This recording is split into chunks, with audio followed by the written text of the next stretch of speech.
Clement. I'm one of the founders of Green Giraffe, one of the leading financial advisory firms in renewable energy.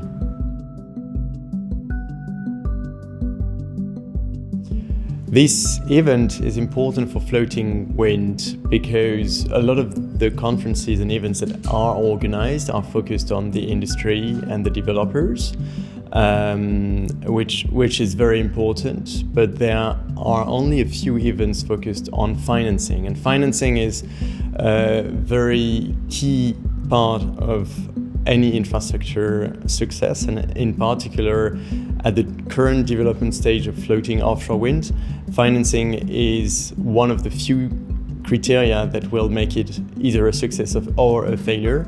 So we're helping a lot our clients to make it a success rather than a failure, but having events like this one to also meet the industry and make them meet with bankers and investors is absolutely crucial.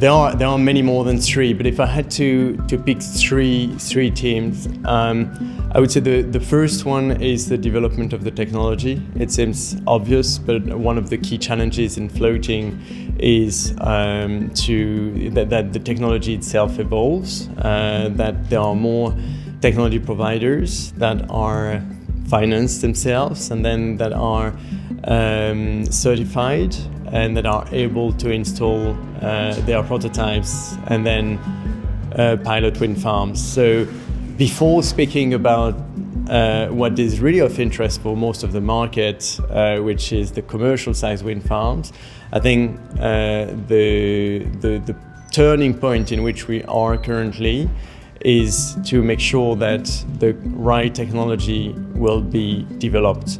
That's certainly something that will continue this year and next year. There are 83 technologies that have been listed, probably more as we speak. Only a few of them will be successful, but it's important that all of them have a chance to prove that they can decrease LCOE and make floating more affordable. So that's the first one on technology.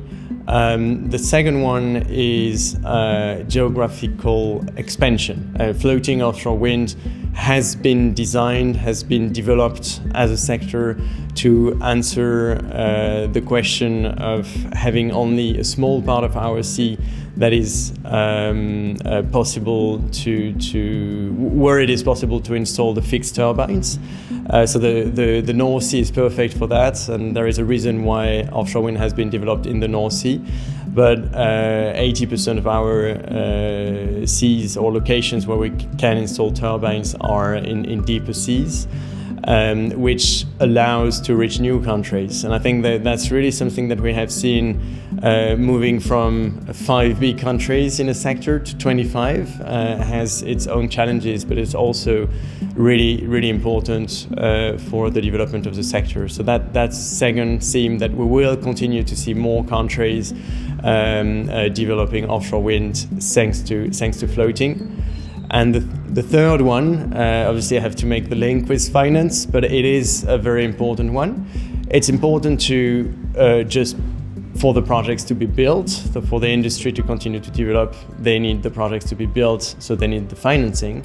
But it's also important in the whole discussion about bringing the LCOE, so the costs of floating down.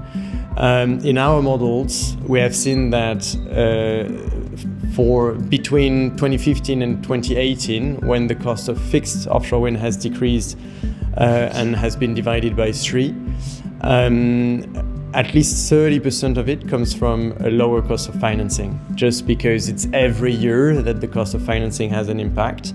Right now, the cost of financing for floating is still higher than for fixed, and as the bankers and the investors will become more comfortable with the risk of floating, it will have an impact on the cost of financing and therefore on the cost of floating, allowing what the optimistic in the industry want to believe, which is that floating will be at cost parity with fixed in 2030, 2035.